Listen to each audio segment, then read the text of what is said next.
The Lord be with you. A reading from the Holy Gospel according to Matthew. When John the Baptist heard in prison of the works of the Christ, he sent his disciples to Jesus with this question: "Are you the one who is to come, or should we look for another?" Jesus said to them in reply, "Go and tell John what you hear and see. The blind regain their sight, the lame walk, lepers are cleansed, the deaf hear, and the dead are raised. And the poor have good news proclaimed to them. And blessed is the one who takes no offense at me." As they were going off, Jesus began to speak to the crowds about John. "What did you go out to the desert to see? A reed swayed in the wind? Then what did you go out to see? Someone dressed in fine clothing?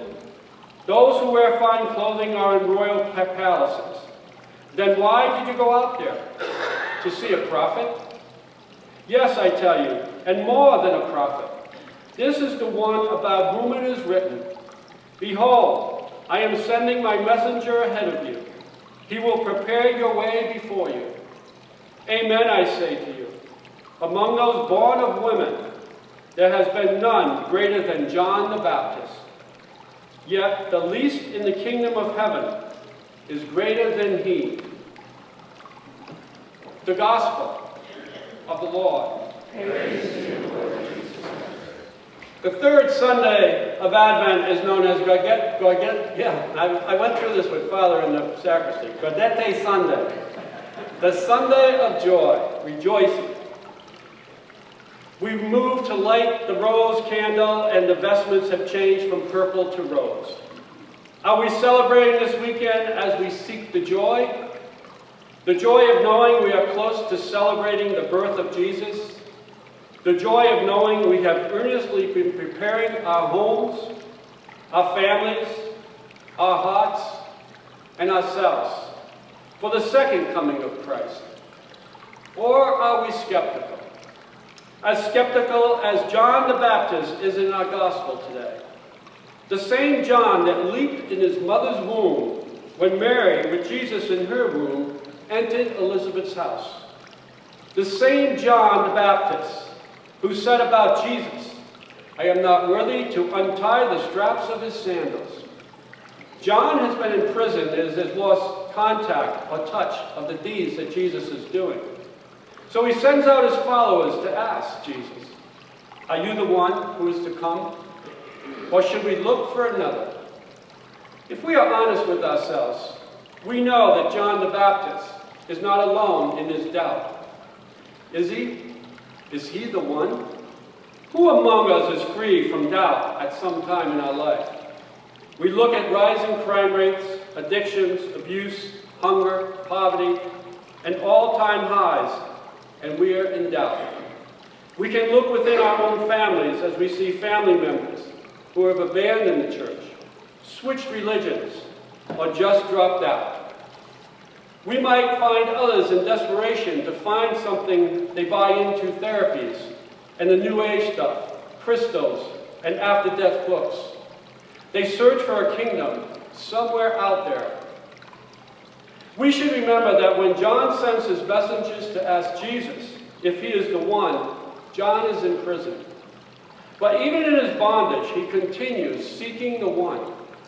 What are our bondages that keeps us from looking for the one, accepting Jesus as the one? John had been in prison and only knew of the bad news his fellow prisoners told him. Are we in the same position as John?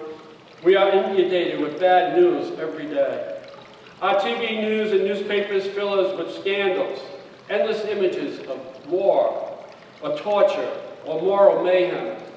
We have almost become desensitized to violence and suffering.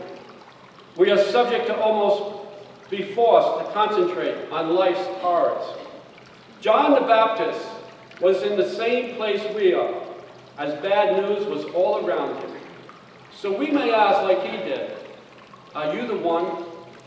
Are you the one who will come again? When John sent out his messengers and they found Jesus, he didn't say, "Yes, I am the one." He told the messengers, Go and tell John what you hear and see.